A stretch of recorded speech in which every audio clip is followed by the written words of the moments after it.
the voice of India. Mind Media, the voice of India. Mind media the voice of India. ఇది భారతీయ స్వరం. దేశవ్యాప్తంగా కూడా ఈరోజు నరేంద్ర మోడీ గారి ప్రభుత్వము తీసుకొచ్చిన రెండు కొత్త చట్టాలు, ఒక పాత చట్ట సవరణ విషయంలో తీవ్రమైన చర్చ జరుగుతుంది. భారతీయ జనతా పార్టీ ప్రభుత్వం తీసుకొచ్చిన ఈ ఆర్డినెన్స్ను కాంగ్రెస్, తెలంగాణ రాష్ట్రంలో టీఆర్ఎస్ కానీ, లేకపోతే పంజాబ్లో అకాలీదళ్ కానీ, అలాగే వామపక్ష పార్టీలు కానీ మరికొన్ని పార్టీలు వ్యతిరేకిస్తూ వస్తున్నాయి. దీనివల్ల రైతుల ప్రయోజనాలు దెబ్బతింటున్నాయని, రైతులకు దక్కనున్న కనీస మద్దతు ధర దక్కకుండా పోతుందని, అలాగే ఇది రైతు వ్యతిరేక నిర్ణయాలని, అలాగే కార్పొరేట్ శక్తులకు అధికారం కట్టబెట్టే చట్టాలని, ఇప్పుడున్న రైతు యొక్క మార్కెట్ వ్యవస్థను నిర్వీర్యం చేసే చర్యగా అభివర్ణిస్తూ మాట్లాడుతూ వస్తున్నారు. ఈ నేపథ్యంలో నేను కొన్ని వాస్తవాలను ప్రజల ముందు, రైతుల ముందు ఉంచదలిచాను. ప్రాథమికంగా మన దేశము వ్యవసాయ దేశం. ప్రపంచంలో ఏ దేశంలో కూడా మన దేశంలో ఉన్నంతమంది రైతులు లేరు. వ్యవసాయాన్ని వృత్తిగా బతుకుతున్నవారు మన దేశంలో అత్యధికం. ఈవెన్ మనకంటే ఎక్కువ చైనాలో జనసంఖ్య ఉన్నప్పటికీ వ్యవసాయ వృత్తిపైన చైనాలో కంటే భారతదేశంలోనే అత్యధిక మంది ఆధారపడుతూ ప్రధాన జీవనోపాధిగా వండుకుంటూ బ్రతుకుతున్నారు. ఇంకొక ముఖ్యమైన విషయాన్ని గమనించాలి. ప్రపంచంలో అత్యధికంగా సేద్య యోగ్యమైన భూమి కూడా భారతదేశంలోనే ఉంది. అసలు భారతదేశంలో వ్యవసాయం అంటే ఒక సంస్కృతి, సాంప్రదాయానికి సంబంధించినది, జీవన విధానానికి సంబంధించినది. వ్యవసాయం అంటే ఒక జీవనోపాధి మాత్రమే కాదు. ఈ విషయం తరతరాలుగా మన సంస్కృతి, సాంప్రదాయాలను చెప్పబడ్డది. కానీ మిగతా దేశాల్లో వ్యవసాయం అనేది ఒక వృత్తి, వాళ్ళకు ఒక జీవనోపాధి, ఒక ఉద్యోగం, ఒక ఆదాయ వనరు. కానీ మన దేశంలో మాత్రం వ్యవసాయాన్ని అనేక మంది సేవా దృక్పథంతో ఇతరులకు అన్నం పెట్టే అన్నదాతగా ఇప్పటికి కూడా అభివర్ణిస్తూ వస్తున్నాం. ఈ నేపథ్యం ఉన్న దేశంలో స్వాతంత్రం వచ్చిన తర్వాత, స్వాతంత్రం కంటే పూర్వము పరాయి పాలకులు, విదేశీ పాలకులు కానివ్వండి, లేకపోతే దండయాత్రలు చేసి దేశాన్ని పరిపాలించిన సమయంలో కానివ్వండి, మన దేశ రైతులు అనేక కష్టాలకు గురైనారు. అదేవిధంగా స్వాతంత్రం వచ్చిన తదుపరి కూడా 60 సంవత్సరాల కాంగ్రెస్ పార్టీ యొక్క విధి విధానాల మూలంగా రైతు ఆత్మహత్యలకు దారితీసింది. ఈ దేశ స్వాతంత్రం వచ్చినప్పుడు ఈ దేశ జీడిపిలో వ్యవసాయం వాటా 51%.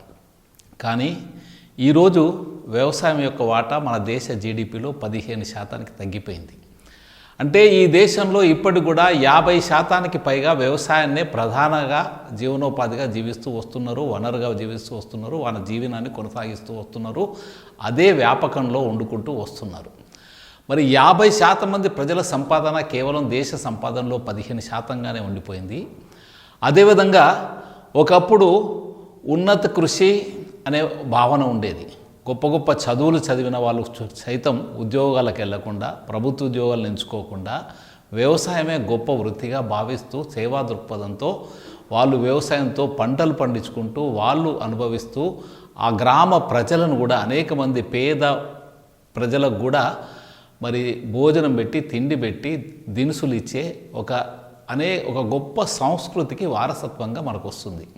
కానీ అలాంటి గొప్ప వ్యవసాయం ఈరోజు మరి 60 సంవత్సరాల కాంగ్రెస్ పార్టీ విధి విధానాల మూలంగా మరి చాలా ఘోరమైన పరిస్థితికి వచ్చింది. అనేక మంది వ్యవసాయ వృత్తిని వదిలిపెట్టే దుస్థితి నెలకొన్నది. వ్యవసాయం పెట్టుబడులు పెరిగి ఆదాయం తగ్గి మరి అనేక మంది కూడా ఈరోజు వ్యవసాయ భూములను అమ్ముకొని మరి వేరే వృత్తులను ఎంచుకొని పోయే పరిస్థితి ఏర్పడ్డది. నరేంద్ర మోడీ గారి ప్రభుత్వం 2014 కంటే ముందు అధికారంలోకి రాకముందు UPA 1, UPA 2 10 సంవత్సరాల కాలంలో దాదాపు ఈ దేశంలో 2 లక్షల మంది రైతులు ఆత్మహత్యలు చేసుకున్నారు. మరి నరేంద్ర మోడీ గారి ప్రధానమంత్రి అయితే రైతు జీవితాలలో మార్పు వస్తుందని రైతులు కూడా విశ్వసించారు, దేశమంతా విశ్వసించింది. అందుకని నరేంద్ర మోడీ గారి అధికారంలోకి రాగానే వ్యవసాయ సంస్కరణలకు శ్రీకారం చుట్టారు. మొదటగా అంతకుముందు జాతీయ వ్యవసాయ కమిషన్ స్వామినాథన్ నేతృత్వంలో ఇచ్చిన రిపోర్టు 2006లో ఇస్తే 2014 వరకు అధికారం ఉన్న కాంగ్రెస్ పార్టీ స్వామినాథన్ సిఫారసులను ఎలాంటి అమలు పరచలేదు, అటకెక్కించేసింది. కానీ నరేంద్ర మోడీ గారి ప్రభుత్వం స్వామినాథన్ యొక్క సిఫారసులను, ముఖ్యంగా వ్యవసాయానికి కనీస మద్దతు ధర ఉత్పత్తి వ్యయంతో పాటుగా 50% అదనంగా లాభం ఉండే విధంగా మరి నరేంద్ర మోడీ గారి ప్రభుత్వం ఒక సూత్రీకరణ చేసి ఈరోజు అమలుపరుస్తూ కనీస మద్దతు ధరను గణనీయంగా పెంచాడు. 10 సంవత్సరాల యూపీఏ కాలంలో కనీస మద్దతు ధరలు ఎంత పెరిగాయో 5 సంవత్సరాల నరేంద్ర మోడీ గారి మొదటి దశ పరిపాలనలో అంతకంటే ఎక్కువగా పెంచిన ఘనత నరేంద్ర మోడీ గారి ప్రభుత్వాన్ని. అదేవిధంగా 2013-14 ఆర్థిక సంవత్సరంలో వ్యవసాయ బడ్జెట్ కేవలం 50,000 లక్షలు మాత్రమే.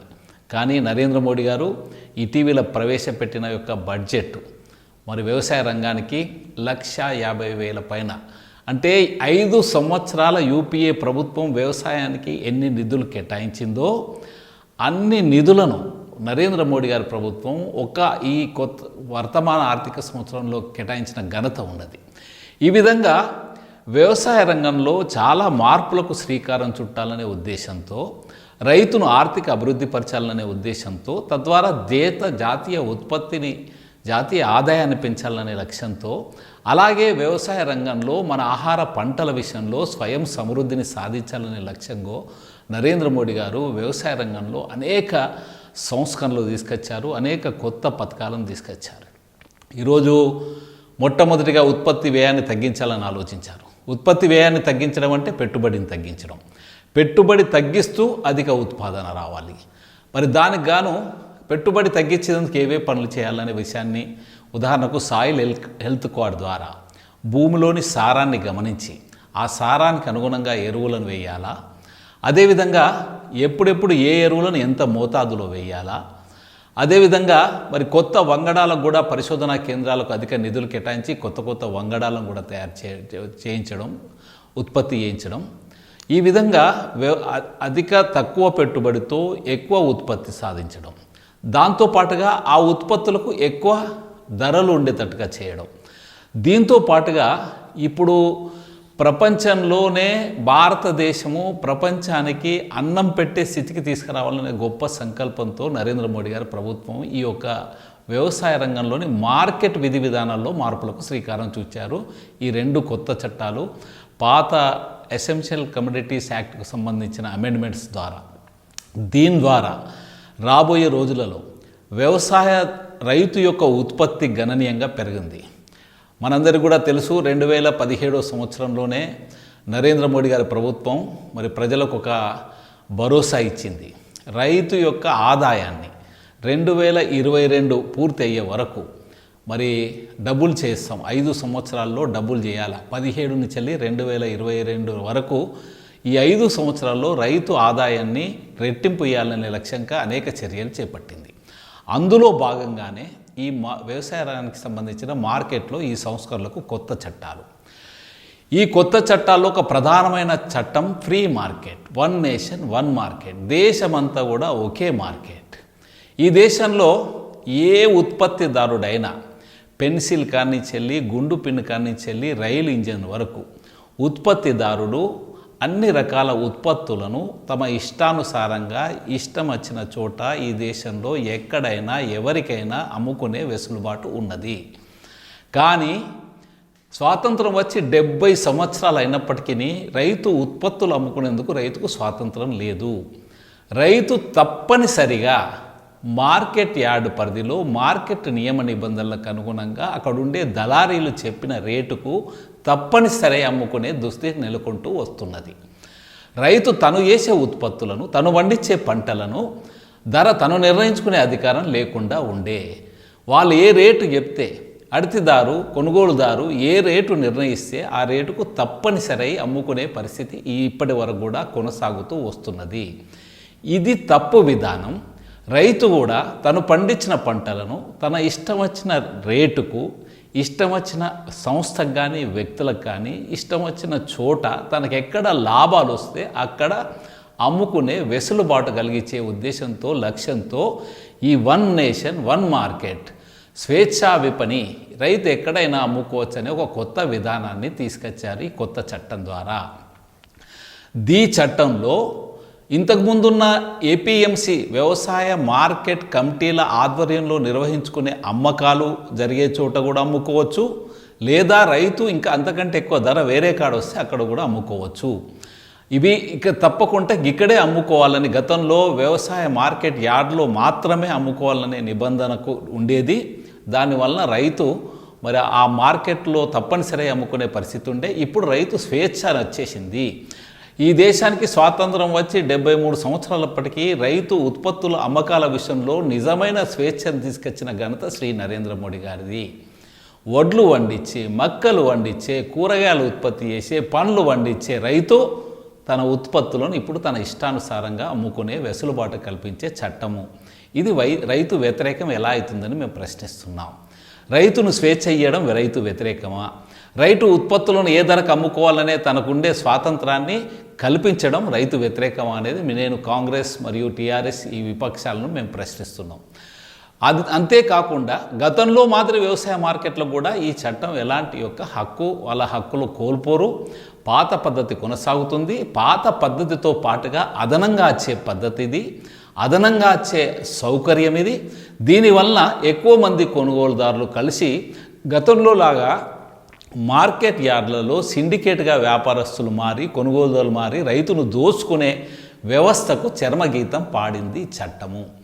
అందుకనే ఈరోజు పంజాబ్లో, హర్యానాలో ఎక్కడైతే ఈ మధ్య దళార్ల సంఖ్య అధికంగా ఉంటుందో వారిచ్చే డొనేషన్స్తో అక్కడ ప్రభుత్వాలు నడుస్తున్నాయో, ప్రభుత్వానికి ప్రధాన ఆదాయంగా ఉంటుందో, ఇవన్నీ కూడా ఈరోజు పంజాబ్లో కానీ, హర్యానాలో కానీ, పశ్చిమ యూపీలో కానీ జరుగుతున్నాయని కూడా స్పాన్సర్డ్ ఉద్యమాలు, ఎజిటేషన్సు, వాళ్ళకు అనుగుణంగా ఉండే మీడియా ద్వారా వాళ్ళకు అనుకూలంగా ఉండే డబ్బులు పెట్టించి మధ్య దళారులు చేస్తున్న ఉద్యమం మటుకు మాత్రమే కానీ అది రైతు ఉద్యమాలు కాదనే విషయాన్ని కూడా నేను ప్రత్యేకంగా చెప్పదలిచాను. దాంతోపాటుగా ఒక ముఖ్యమైన విషయాన్ని గమనించాలి. కాంగ్రెస్ తన మేనిఫెస్టోలో 2019 ఒక మేనిఫెస్టోలో కాంగ్రెస్ నాయకులకు నేను విజ్ఞప్తి చేస్తున్నా, మీరు ఒకసారి మీ మేనిఫెస్టోను చదువుకోండి. టీఆర్ఎస్ నాయకులు, మీ కేసీఆర్ గారు, కేటీఆర్ గారు మీ మేనిఫెస్టోలో మీరు 2018 సంవత్సరంలో మీరు ప్రజలకు ఇచ్చిన హామీ ఏంటి? వ్యవసాయ మార్కెట్ల సంస్కరణలు మీరు సమర్థించారు. మరి ఈరోజు కాంగ్రెస్ పార్టీ కానీ, టీఆర్ఎస్ పార్టీ కానీ, అకాలీదళ్ పార్టీ కానీ, వామపక్ష పార్టీలు, ఈవెన్ వామపక్ష పార్టీలు కూడా తమ మేనిఫెస్టోలో అగ్రికల్చర్ మార్కెట్ రిఫార్మ్స్ను సమర్థించారు. వాళ్ళు తీసుకొస్తామని చెప్పారు. ఈరోజు వాళ్ళు ఏదైతే చెప్పారో దానికి వ్యతిరేకంగా కాంగ్రెస్ పార్టీ, టీఆర్ఎస్ పార్టీ, వామపక్ష పార్టీలు వ్యవహరిస్తున్నాయి. రైతుకు మరి ఈ యొక్క సంస్కరణల ద్వారా రైతుకు ఎక్కువ ధర కల్పించడం వాళ్ళకి ఇష్టం లేదనేది దీనివల్ల తెలియజేస్తున్నది. మరి ఈ పార్టీలు రైతు వైపు లేకుండా దళారుల వైపు ఉన్నాయి. ఏదైతే రైతులను గత అనేక 70 సంవత్సరాలుగా దోసుకుంటూ వస్తున్నారో వాళ్ళను సమర్థిస్తున్నారు. వాళ్ళ యొక్క ఆదాయానికి భంగం కలిగిందని వీళ్ళు ఆందోళన చేస్తున్నారు. వాళ్ళ ఆదాయానికి భంగం కలగడం వల్ల వీరి ఆదాయాన్ని వీళ్ళు కూడా కోల్పోస్తున్నారనే ఒక స్వార్థ చింతనతో చేస్తున్న ఉద్యమాలు ఇవి అనేది ఈ సందర్భంగా తెలియజేస్తున్నారు. ముఖ్యమైనది ఇంకొక రెండో చట్టం ఒప్పందం. మరి ఒప్పంద వ్యవసాయదారులు, రైతులు, అదేవిధంగా ఇతర కొనుగోలుదారులు కానీ, ఇతర కంపెనీలు కానీ, లేకపోతే ఇంకా ఇతర సంస్థలు కానీ వాళ్ళకు వీళ్ళకు మొదలే ఒప్పందం చేసుకునే వెసులుబాటు కల్పించే చట్టము ఇది. చాలా గొప్ప చట్టము. ఎందుకంటే ఈ దేశంలో ఒప్పంద సేద్యాలు అనేది జరుగుతూ వస్తున్నాయి, కానీ ఒప్పంద సేద్యానికి చట్టబద్ధత లేదు. ఈ చట్టం ద్వారా ఒప్పంద సేద్యానికి పూర్తిగా రైతు అనుకూలంగా ఉండే ఒప్పంద పత్రం ఇది.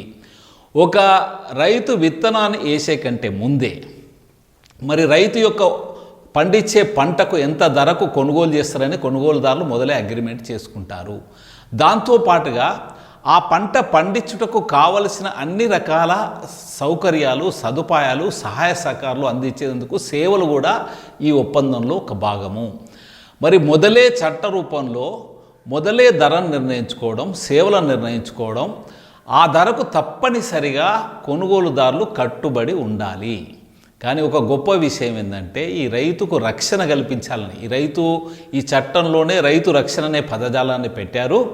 రైతుకు రక్షణ కలిగేదంటే ఒక ఒప్పందం చేసుకున్న ధర కంటే మార్కెట్ ధర ఎక్కువగా ఉంటే రైతు తన ఉత్పత్తులను, ఉదాహరణకు వడ్లు క్వింటాల్కు 2,000 రూపాయలకు రైతుకు మరియు కొనుగోలుదారుకు ఒప్పందం కలిగితే ఆ తదుపరి 1,800 ఉంటే తప్పకుండా కొనుగోలుదారు 2,000 రూపాయలకే కొనుగోలు చేయాలి. 2,300 రూపాయలు ఉంటే ఆ రైతు ఈ ఒక్క కొనుగోలుదారుకి అమ్ముకోవచ్చు, ఇంకొకరికి కూడా వేరే మార్కెట్లో కూడా అమ్ముకునే వెసులుబాటు కల్పించే రైతుకు రక్షణ ఉన్న చట్టం ఇది రైతు వ్యతిరేకం ఎలా అవుతుందనేది నేను ప్రశ్నిస్తున్నాను. ఈ చట్టం గురించి తెలియని వాళ్ళు, ఈ చట్టాన్ని క్షుణ్ణంగా చదవని వాళ్ళు, ఈ చట్టంలో ఏం తెలిపారనేది పూర్తిగా అవగాహన లేకుండా మాట్లాడుతున్నారు. ఇదంతా దళారీలు చేసే ఉద్యమము, ఇదంతా మధ్యవర్తుల సౌకర్యము, లాభాల కొరకు చేసే ఉద్యమము. అలాగే ఈ రాజకీయ పక్షాలు వాళ్ళ స్వార్థం కొరకు చేస్తున్న ఉద్యమమే కానీ రైతు యొక్క ఆర్థిక అభివృద్ధి కానీ రైతు సంక్షేమం కానీ వీళ్ళకు పట్టిలేవనేది ఈ సందర్భంగా తెలియజేస్తున్నాం. ఈ ఒప్పంద సేద్యం ఆల్రెడీ అమల్లో ఉంది. ఈరోజు తెలంగాణ రాష్ట్రంలో మరి అత్యధికంగా విత్తన వడ్లు పండించబడతాయి. ఇది ధాన్యాగారం, ఇక్కడ విత్తనానికి సంబంధించిన గారం. ఇది సీడ్ బోల్, దేశానికే సీడ్ బోల్ ఇది.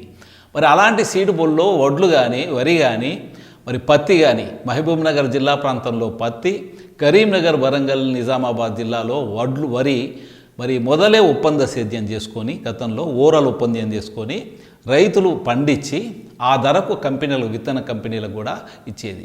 ఇప్పుడు ఈ కొత్త చట్టం వలన కేవలం విత్తన కంపెనీలకే కాదు, రాబోయే రోజులలో ఈ యొక్క అధిక పెట్టుబడులను వ్యవసాయ రంగంలోకి తీసుకురావాలని అన్ని పార్టీలు, ఆర్థిక నిపుణులు కూడా చెబుతున్నారు.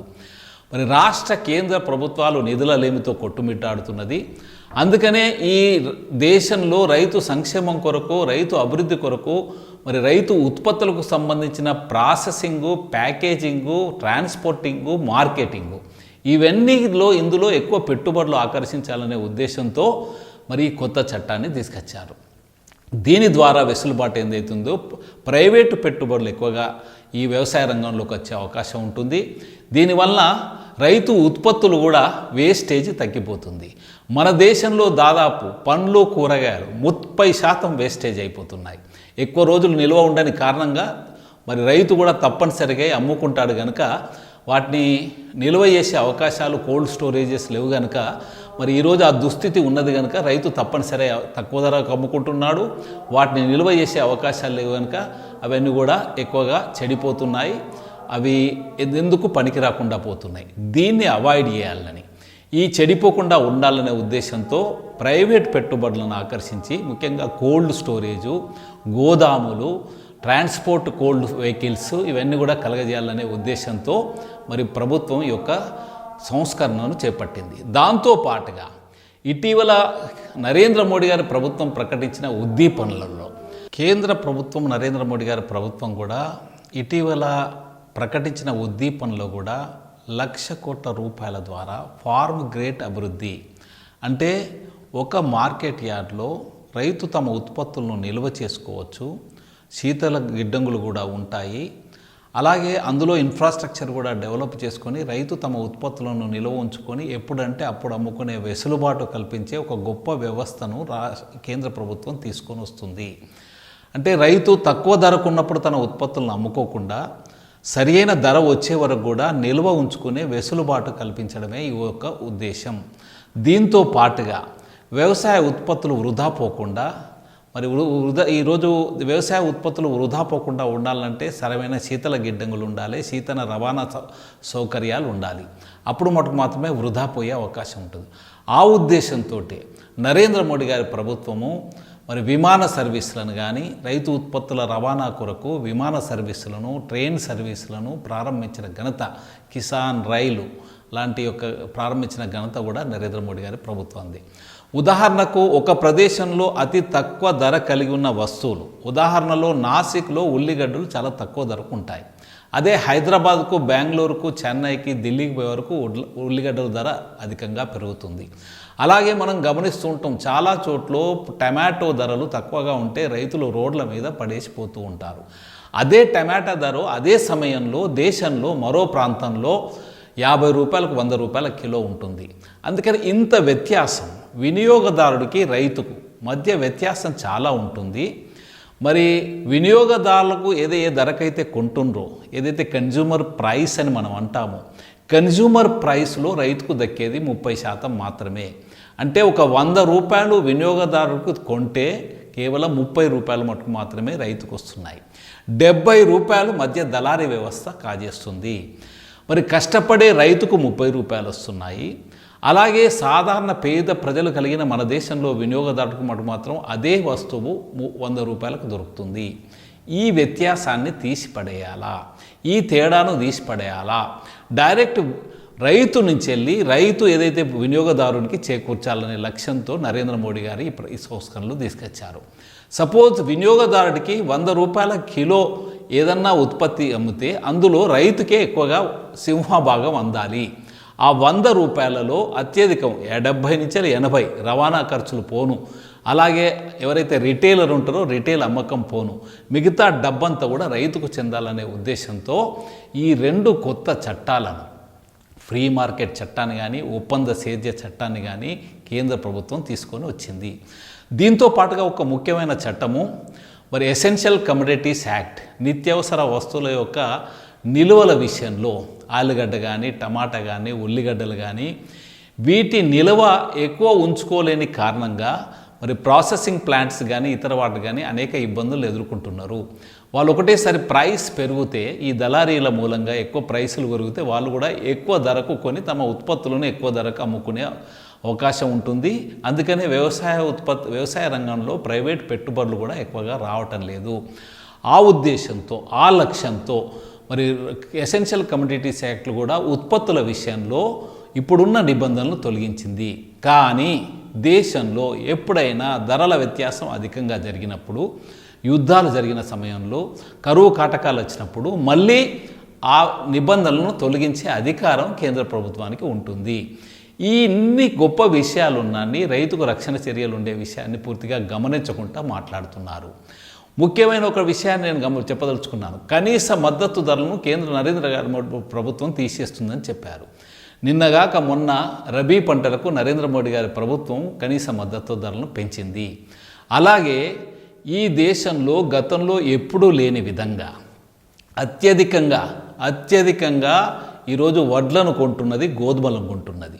దాంతోపాటుగా ఇతర వ్యవసాయ ఉత్పత్తులు కూడా బాగా తగ్గిపోతే అన్నదాత ఆయ యోజన అనే పథకం కింద కోట్లాది రూపాయలు ఖర్చు పెట్టి ఈరోజు కేంద్ర ప్రభుత్వం, రాష్ట్ర ప్రభుత్వాల ద్వారా కొనుగోలు చేస్తున్నది. ఉదాహరణకు తెలంగాణలో ఈరోజు మేము మరి 1,00,000 మెట్రిక్ టన్నుల వడ్లను కొన్నామని కేసీఆర్ గారు ప్రకటించుకుంటారు. నేను కేసీఆర్ గారిని ఒక ప్రశ్నిస్తున్నాను, మీరు కొన్నారా? డబ్బు మీద కొన్నది ఫుడ్ కార్పొరేషన్ ఆఫ్ ఇండియా. కేవలం కొనుగోలు కేంద్రాలలో ఐకేపీ సెంటర్లు కానీ, పిఏసిఎస్ కోఆపరేటివ్ సొసైటీల ద్వారా కానీ, లేకపోతే ఇతర కొనుగోలు సెంటర్ల ద్వారా మీరు కొనుగోలు చేసి మరి ఎఫ్సిఐకి బియ్యం రూపంలో మరమట్టించి బియ్యం పెట్టారు. ఆ బియ్యం ధర ఈరోజు ఎఫ్సిఐ చెల్లిస్తుంది, కేంద్ర ప్రభుత్వం కొంటుంది. అలాగే ఈ తెలంగాణ రాష్ట్రంలో కొన్న శనగలు కానివ్వండి, లేకపోతే ఇతర ఏ వ్యవసాయ ఉత్పత్తులు కానివ్వండి, మొక్కలు కానివ్వండి, అన్నిట్లో కూడా కేంద్ర ప్రభుత్వం తన వంతు సహకారం ఇస్తుంది. ఈ విధంగా కనీస మద్దతు ధరకు ఈ చట్టాలకు ఎలాంటి సంబంధం లేదు. కనీస మద్దతు ధర అనే నియమ నిబంధనలు వేరుగా ఉన్నాయి. ఈ చట్టము కనీస మద్దతు ధరల నియమ నిబంధనని అతిక్రమించదు. కనీస ధరల యొక్క అమలు అనేది రాష్ట్ర ప్రభుత్వంలో లేక బాధ్యత. ఈరోజు ఏ వ్యవసాయ ఉత్పత్తులైనా కనీస మద్దతు ధర లభించనికపోతే రాష్ట్ర ప్రభుత్వ చట్టాలకు అనుగుణంగా వాళ్ళపైన చర్యలు తీసుకోవచ్చు. ఈ కొత్త చట్టాల వల్ల మోడీ గారు ప్రవేశపెట్టిన కొత్త చట్టాలకు కనీస మద్దతు ధరలకు ఎలాంటి సంబంధం లేదు. ఇది కేవలం అవగాహన లోపము, కావాలని స్వార్థ చింతనతో చేస్తున్న విమర్శ మాత్రమే. అందుకని నేను ప్రజలకు విజ్ఞప్తి చేస్తున్నా, కనీస మద్దతు ధరలు కొనసాగుతాయి. రాబోయే రోజుల్లో ఇప్పుడున్న సంస్కరణల ద్వారా అనేక పెట్టుబడులు వచ్చి ప్రాసెసింగ్ యూనిట్స్ వచ్చి ప్యాకేజింగ్ యూనిట్స్ వచ్చి ఎక్కువగా దీనివల్ల వాల్యూ అడిషన్ చేకూరితే కనీస మద్దతు ధరల కంటే ఎక్కువ ధరలు రైతులకు పొందే అవకాశం ఉంటుంది ఆ లక్ష్యంతో. దాంతోపాటుగా ఇప్పుడున్న ఈ కొత్త చట్టాల వలన ఎక్కువ మంది కొనుగోలుదారులు ఇందులో ఈ ప్రాసెస్లోకి వస్తారు. దాంతోపాటుగా మరి బయట దేశాలకు కూడా మరి ఎగుమతులు చేసుకునే అవకాశం ఉంటుంది. మరి 30 billions USD United states of dollar లక్ష్యంగా నరేంద్ర మోడీ గారి ప్రభుత్వం వ్యవసాయ ఉత్పత్తులు ఎగుమతులు చేయాలని లక్ష్యంగా పెట్టుకున్నది. ఆ లక్ష్యం చేరాలంటే మనం రైతుకి ఎక్కువ లాభం రావాలంటే ఇందులో కొన్ని చట్టాలలో మార్పు తీసుకురావాలనే ఉద్దేశంతో రైతు సంక్షేమాన్ని రైతు ఆదాయాన్ని పెంచాలని దృష్టితో ఈ యొక్క సంస్కరణలు తీసుకొచ్చారు. అంతేవిధంగా కొంతమంది అన్నట్టుగా చిన్నకారు రైతులు తమ ఉత్పత్తులను వేరే చోట్లకు వెళ్ళి అమ్ముకునే అవకాశం ఉంటుందా అనేది ప్రశ్నిస్తున్నారు. దీనికి గాను నరేంద్ర మోడీ గారి ప్రభుత్వం ఇంతకుముందే ఒక ప్రణాళికను సిద్ధం చేసింది. చిన్నకారు రైతులందరినీ కూడా వ్యవసాయ ఉత్పత్తిదారుల సంఘము ఫార్మర్ ప్రొడ్యూసర్ ఆర్గనైజేషన్స్గా వాళ్ళను సంఘటితం చేయాలి. సంఘటితం చేసి వారి యొక్క శక్తిని పెంచాలి, వారి బార్గెనింగ్ పవర్ను పెంచాలి, వారి వ్యవసాయ ఉత్పత్తులు అమ్ముకునే విధి విధానాల్లో మార్పు తీసుకురావాలి, వాళ్ళు వ్యవసాయ సేవలను పొందే విషయంలో కూడా మార్పులు తీసుకురావాలనే ఉద్దేశంతో ఈ దేశంలో 10,000 FPOలను స్థాపించాలనే ఉద్దేశంతో మరి ప్రణాళికను చేపట్టి 4,495 కోట్ల రూపాయలు FPOల ప్రమోషన్ కొరకు, FPOలను స్ట్రెంథెనింగ్ కొరకు ఈ కేంద్ర ప్రభుత్వం చర్యలు చేపట్టింది. రాబోయే రోజుల్లో ఈ దేశంలో వ్యవసాయ మార్కెట్ పూర్తిగా మారబోతుంది. ఇప్పుడున్న దోపిడీ మధ్య దళారుల వ్యవస్థ ఉండదు. ఇప్పుడుండే రైతు యొక్క ఉత్పత్తి వినియోగదారుడి మధ్య రైతుల మధ్య ఉండే దళారి అధిక లాభం పొందే వ్యవస్థ ఉండదు. ఈ అన్నిటినీ తొలగించాలనే లక్ష్యంతో ఈ 2 కొత్త చట్టాలు, ఒకటి నిత్యావసర వస్తువుల చట్టంలో మార్పులు తీసుకొచ్చిన ఘనత కేంద్ర ప్రభుత్వం శ్రీ నరేంద్ర మోడీ గారి ప్రభుత్వం చేపట్టింది. ఇది రైతుకు చాలా ప్రయోజనకారిగా ఉండే ప్రభుత్వం. కొంతమంది భారతీయ జనతా పార్టీ సిద్ధాంతం నచ్చని వాళ్ళు, నరేంద్ర మోడీ నాయకత్వాన్ని నచ్చని వాళ్ళు, బీజేపీ ఈ దేశంలో బలపడదు కానీ భావించే వాళ్ళు, విదేశీ తొత్తులకు సహకరించే వాళ్ళు, ఈ దేశాన్ని చిన్న చిన్న ముక్కలుగా చేయాలనే సైద్ధాంతికంగా ఆలోచించే వాళ్ళు ఈ యొక్క ప్రక్రియను, ఈ దేశంలో ఉండే సాధారణ పేద ప్రజలు ముఖ్యంగా రైతాంగం ఆర్థికంగా అభివృద్ధి చెందితే మరి ఈ దేశం పటిష్టమైన దేశంగా తయారవుతుంది, అభివృద్ధి చెందిన దేశంగా తయారవుతుంది. తద్వారా మరి ఈ దేశం యొక్క విభజన అనేది సాధ్యం కాదు. ఈ దేశం యొక్క సంస్కృతి సాంప్రదాయాలపైన దాడి చేయడం వీలు కాదనే ఉద్దేశంతో కొంతమంది తమ సైద్ధాంతిక విభేదతతో దీన్ని వ్యతిరేకిస్తున్నారు. అలాగే కొన్ని రాజకీయ పక్షాలు తమ స్వార్థ రాజకీయ చింతన కొరకు తమ ఉనికి ఎక్కడ భంగపడుతుందో రాబోయే రోజుల్లో తమ ఉనికినే కోల్పడే అవకాశం ఉంటుందనే ఉద్దేశంతో, ముఖ్యంగా తెలంగాణ రాష్ట్రంలో టీఆర్ఎస్ పార్టీ గురించి మనం మాట్లాడుకోవాల్సిన అవసరం ఉంది. టీఆర్ఎస్ పార్టీ రైతులను ప్రభుత్వం పైన ఆధారపడే పరాన్న జీవులుగా తయారు చేస్తుంది, కానీ రైతును స్వావలంబన దిశకు తీసుకురావటం లేదు, రైతులు సమృద్ధి దిశకు తీసుకురావటం లేదు, రైతులు తమంతట తాము కాళ్ళ మీద నిలబడే విధంగా చేస్తలేదు. కేవలం ప్రభుత్వం డైరెక్ట్గా సహకారం ఇస్తుందనే గొప్పలు చెప్పుకుంటుంది, కానీ మరి నరేంద్ర మోడీ గారి ప్రభుత్వం మరొక వైపు రైతు స్వాభిమానంతో, రైతు స్వావలంబన దిశలో, రైతు స్వయం సమృద్ధిగా తమ ఉత్పత్తులకు చక్కటి ధరలచ్చి తనే ఇతరులకు సహాయం చేసే విధంగా తయారు చేయాలనే లక్ష్యంతో నరేంద్ర మోడీ గారి ప్రభుత్వం ప్రయత్నం చేస్తుంది. ఈ ప్రయత్నం కనుక సఫలమైతే ఈ టీఆర్ఎస్ ఉనికి కూడా ఈ తెలంగాణ రాష్ట్రంలో కోల్పోయే ప్రమాదం ఉందనే ఉద్దేశంతో టీఆర్ఎస్ పార్టీ వ్యతిరేకిస్తుంది. అలాగే చితికిపోయిన కాంగ్రెస్ పార్టీ కూడా ఈ యొక్క సంస్కరణలు అమలయ్యి రైతులు లాభం పడితే తమ కాంగ్రెస్ పార్టీ ఉనికికే ప్రమాదం అనే ఉద్దేశంతో వామపక్షాలు, కాంగ్రెస్ పార్టీలు ఈ యొక్క చట్టాలను వ్యతిరేకిస్తున్నాయి. అందుకని సమస్త రైతాంగానికి మేము విజ్ఞప్తి చేసేది ఉంటే, రాబోయే రోజులలో నరేంద్ర మోడీ గారు హామీ ఇచ్చినట్టుగా రైతు యొక్క ఆదాయాన్ని రెట్టింపు చేయాలి, అవసరం ఉంటే మూడంతలు చేయాలి, రైతును స్వావలంబన తీసుకొచ్చేయాలి. రైతు ప్రభుత్వం పైన ఆధారపడే బిచ్చగాడిగా కాకుండా, లేకపోతే ప్రభుత్వ ఆర్థిక సహాయం కొరకు ఎదురు చూసేవాడు కాకుండా, తనే గతంలో మాదిరిగా అనేక మంది భిక్ష పెట్టే స్థితికి, అనేక మంది ఉద్యోగ కల్పన చేసే స్థితికి, అనేక మందికి సహాయ సహకారాలు అందించి రైతు స్వావలంబంగా సగర్వంగా వ్యవసాయ వృత్తి గొప్ప వృత్తి, సేవా దృక్పథంతో చేసే వృత్తి అనే లక్ష్యంగా రైతులను తీర్చిదిద్దాలనే ఉద్దేశంతో నరేంద్ర మోడీ గారి ప్రభుత్వం ఈ సంస్కరణలు తీసుకొచ్చింది. మరి ఈ సంస్కరణ విషయంలో నేను టీఆర్ఎస్ కాంగ్రెస్ నాయకులకు సవాలు కూడా విసురుతున్నాం. మీరు ఈ చట్టాలలో ఎక్కడైనా ఒక పదజాలమైనా రైతాంగ వ్యతిరేకంగా ఉందా అని మేము ప్రశ్నిస్తున్నాం. ఈ యొక్క చట్టాలు ఎక్కడైనా కానీ ఒక్క పదజాలం కూడా కార్పొరేట్ శక్తులకు అనుకూలంగా ఉందా అని ప్రశ్నిస్తున్నాం. ఈ చట్టంలో ఎక్కడైనా ఎంఎస్పి అనేది ఉండదని చెప్పిందా అని మేము ప్రశ్నిస్తున్నాం. ఈ చట్టంలో ఎక్కడైనా కానీ రైతుకు ఇది హాని కలిగిస్తుంది, నష్టాన్ని కలిగిస్తుందని ఎక్కడైనా ఉందని ప్రశ్నిస్తున్నాం. ఇవన్నీ కూడా కల్పితాలు, ఇవన్నీ కూడా స్వార్థ ప్రయోజనాల కొరకు వాళ్ళు చేస్తున్న విమర్శలు. అందుకని సమస్త రైతాంగానికి విజ్ఞప్తి చేస్తున్నాం, మీరు యొక్క వ్యవసాయ మార్కెట్ సంస్కరణల యొక్క ఫలాలను అందుకునే ప్రయత్నం చేయండి. రాబోయే రోజుల్లో రైతాంగం అంతా కూడా కేంద్ర ప్రభుత్వము మరి సంఘటితపరచాలనే ఉద్దేశంతో చేసే ఫార్మర్ ప్రొడ్యూసర్ ఆర్గనైజేషన్లో సభ్యులుగా చేరండి. మీ యొక్క నాణ్యమైన సేవలు పొందండి, నాణ్యమైన విత్తనాలు, ఎరువులు, క్రిమి సంహారక మందులు పొందండి. తక్కువ ధరలకు, దాంతోపాటుగా మీ ఉత్పత్తులకు కూడా, మీ యొక్క పంటలకు కూడా అధిక ధరలకు అమ్ముకోవడమే కాకుండా ఎఫ్పిఓల ద్వారా మరి ఫార్మర్ ప్రొడ్యూసర్ ఆర్గనైజేషన్స్, కంపెనీస్గా, ఫెడరేషన్స్గా, లేకపోతే మల్టీ స్టేట్ కోఆపరేట్ స్టేట్స్గా మరి కోఆపరేటివ్ ఒక సంఘటిత పరిచి విదేశాలకు సైతం మరి రైతు తన ఉత్పత్తిని తన్నే ప్రాసెసింగ్ చేసుకోవడం, వాల్యూ అడిషన్ చేసుకోవడం, ప్యాకేజింగ్ చేసుకోవడం, ట్రాన్స్పోర్ట్ చేసుకోవడం, మార్కెట్ చేసుకోవడం, ఇవన్నీ కూడా చేసే విధంగా రైతును స్వావలంబన దిశకు తీసుకొచ్చే ఈ యొక్క వ్యవసాయ మార్కెట్ సంస్కరణల చట్టాలను సమర్థించవలసిందిగా, నరేంద్ర మోడీ గారి నాయకత్వాన్ని బలపరచవలసిందిగా విజ్ఞప్తి చేస్తున్నాను. Mind Media, the voice of India. Mind Media, the voice of India. Mind media the voice of India. ఇది భారతీయ స్వరం.